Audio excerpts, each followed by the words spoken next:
after her lab results arrived today from the Victorian Infectious Disease Reference Laboratory in Melbourne, Australia. The DOH, however, continues to guarantee the public that all necessary precautionary measures are being taken to halt the spread of the virus. The confirmed case arrived in the Philippines from Wuhan, China, via Hong Kong last January 21, 2020. The patient sought consult and was admitted in one of the country's government hospitals last January 25 after experiencing mild cough. She is currently asymptomatic. So let me repeat. She is currently asymptomatic, which means she has no fever and no other signs and symptoms suggesting illness at this point. I assure that the public that the DOH is on top of this evolving situation. We were able to detect the first confirmed case because of our strong surveillance system, close coordination with the World Health Organization and other national agencies, and the utilization of DOH's decision tool or the evaluation assessment tool. We are working closely with the hospital where the patient is admitted and have activated the incident command system of the said hospital for appropriate management, specifically on infection control, case management, and containment. We are also implementing measures to protect the health staff providing care to these patients.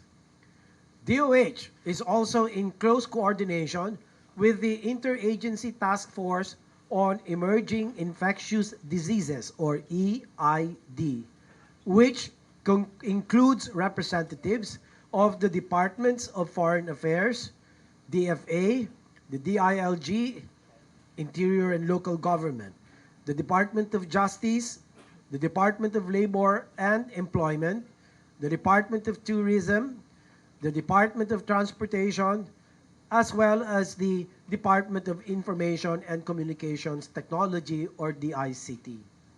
The task force will convene a high-level meeting tomorrow, January 31, 2020, to discuss the first confirmed case and developments arising from these health events. The Bureau of Quarantine remains on high alert and is in constant coordination with authorities from all ports of entry for stricter border surveillance. DOH assures that its health facilities are equipped and prepared to receive and care for PUIs, as well as confirmed 2019 and COVID cases. DOH has recorded a total of 29 PUIs, 18 in Metro Manila, 4 in Central Visayas, 3 in Western Visayas, 1 in Mimaropa, 1 in Eastern Visayas, and 1 in Northern Mindanao, and 1 in Davao. 23 PUIs are currently admitted, and 5 have been discharged, but are still under strict monitoring. DOH also reported 1 PUI mortality yesterday. We did that. Finally, I urge the public to stay calm and remain vigilant at all times. Let us continue to practice good personal hygiene and indeed adopt healthy lifestyles. Thank you. Okay, we have, please, no one question each. Tina. Sir, how is the contact tracing now? Kasi may positive na. Yes, good you asked. I would like to invite in Director Chito Abelino of the Bureau of, the Epidemiology Bureau. Chito, please. Thank you, sir. With the information that we gathered this morning from the result of the laboratory, we have coordinated this time with the Bureau of Quarantine and the CHD of Region 7. What we did with BOQ is that we requested we requested for the flight details, kung ano yung mga flight carriers na sinakyan ng pasyente at saan pumunta, tinitignan natin yun. That is after we have gathered the information from the patient as to what were the flights they took. Aside from that, we also coordinated with the CHD Region 7, and we are looking at the places where they'd been to in Cebu and in Dumaguete. Once we have seen or we have the list of these places, then we do the contact tracing. For the plane, we do the rules of 4. That means we need to identify passengers, 4 passengers front, 4 passengers at the back, and 4 passengers on both sides. Then we contact these passengers and advise them accordingly. But for the community, we are looking at the establishment where they stayed and advise the establishment owner to identify the employees that had been in contact with the patient, and from there do the mandatory quarantine to observe them if ever they will manifest any signs and symptoms of respiratory infection. Left.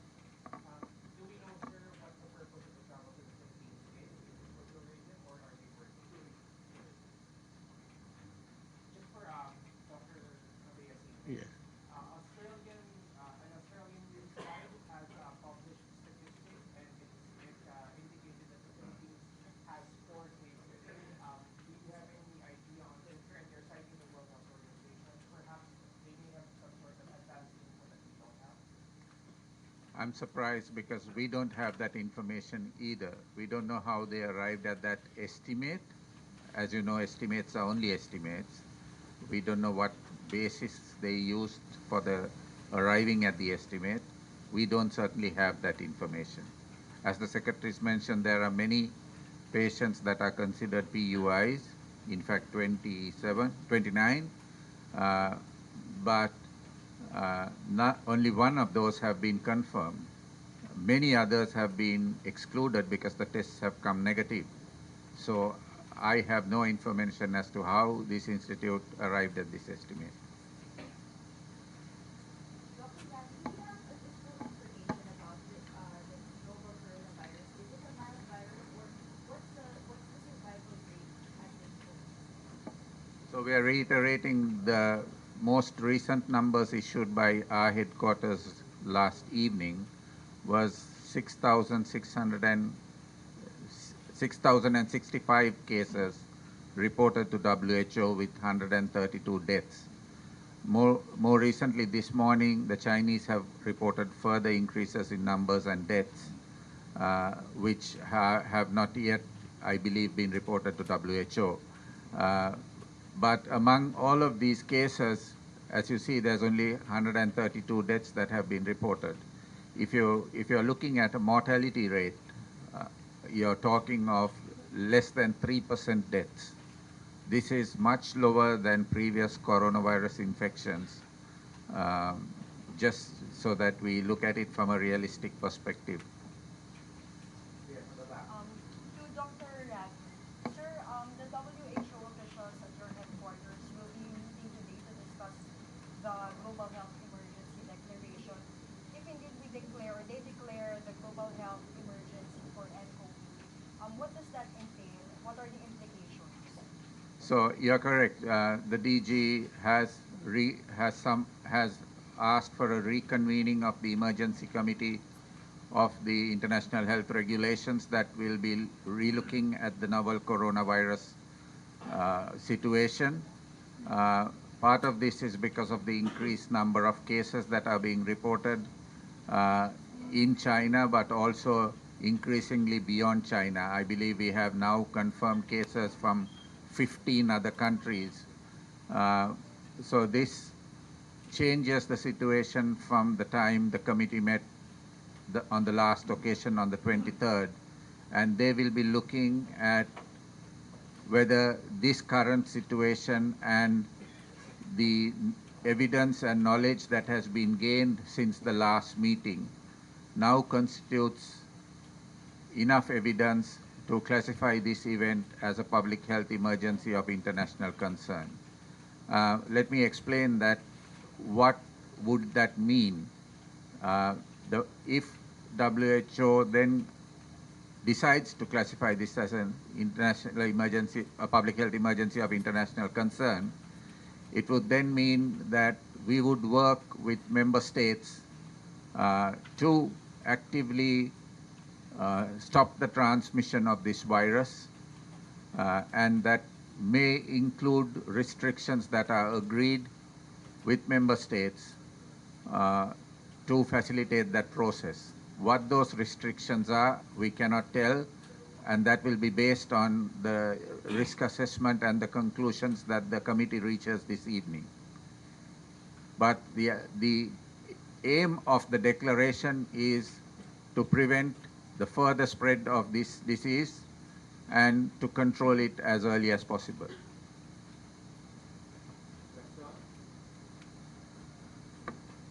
Dr. Rat, the number of the cases already exceeded the number during the SARS virus has infected people in mainland China. Does this mean that it is more, the infected rate of something in COVID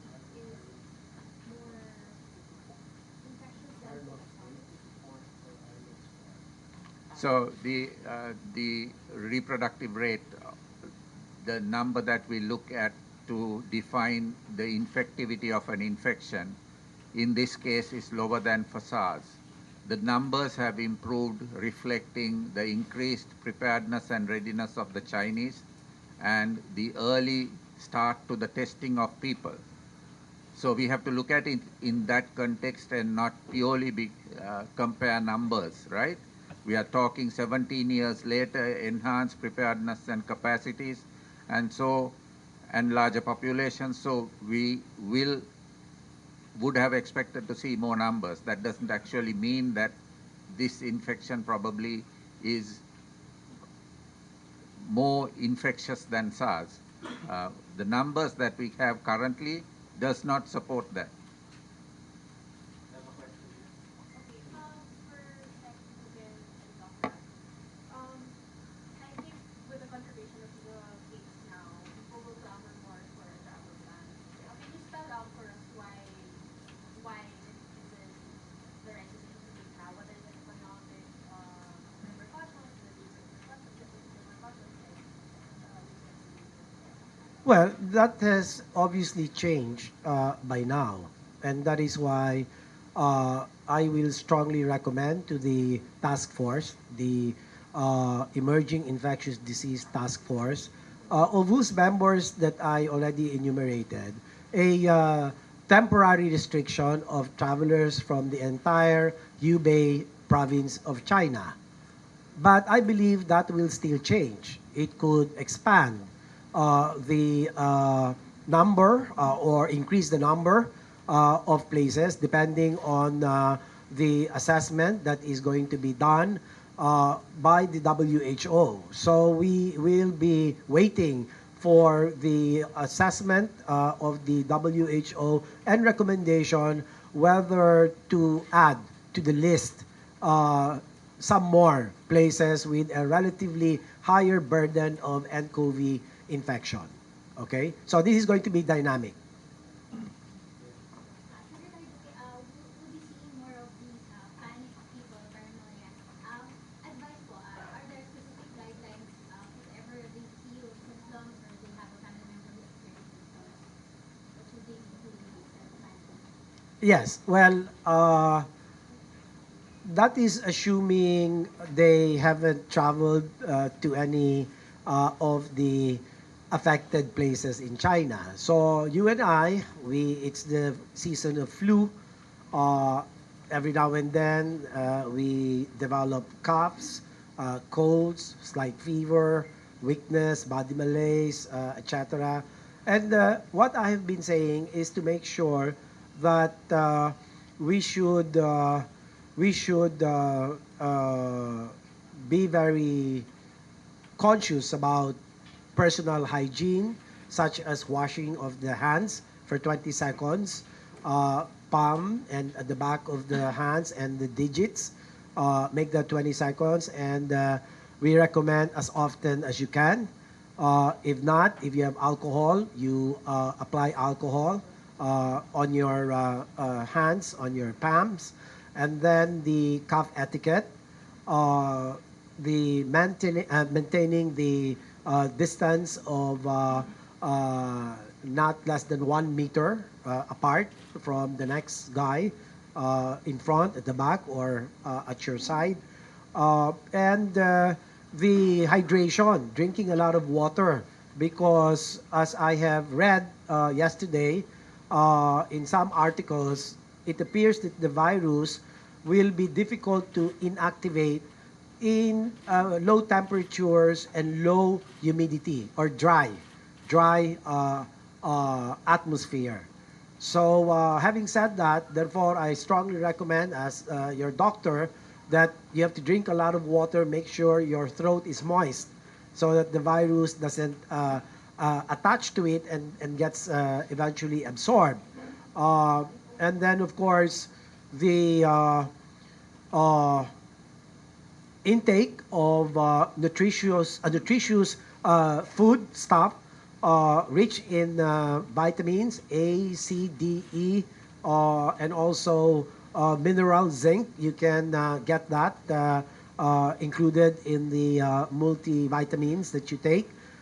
Instead of iron, you deliberately point out to those that with zinc, because that's been proven to protect the throat. Drink a lot of fruit juices rich in vitamin C. Eat put malunggay in many of your soup or other food stuff, and avoid crowded places as much as possible. And if you are feeling any of the symptoms I have just mentioned, do wear a surgical mask. It's going to help prevent the spread of whatever virus you have. This is not just talking about nCoV, but you have alpha influenza virus, you have the beta influenza virus, you have the streptococcus pneumoniae, you have the Haemophilus influenza, and also even some opportunistic microorganisms.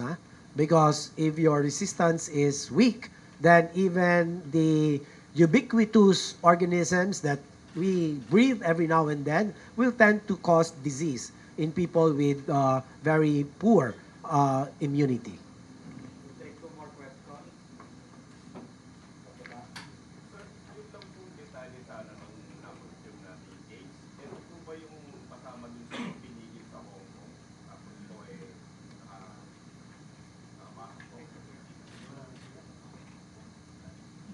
Yung unang naibalita na grupo ng Chinese national na iano sa nagaling sa Hong Kong, iba ito. Can we get an update from sa Lamang Hospital? How are the lives there?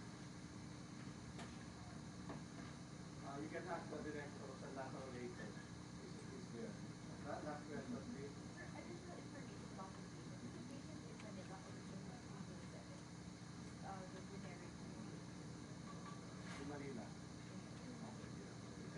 Okay, thank you. Thank you very much, everyone. Thank you. Manila City and Manila.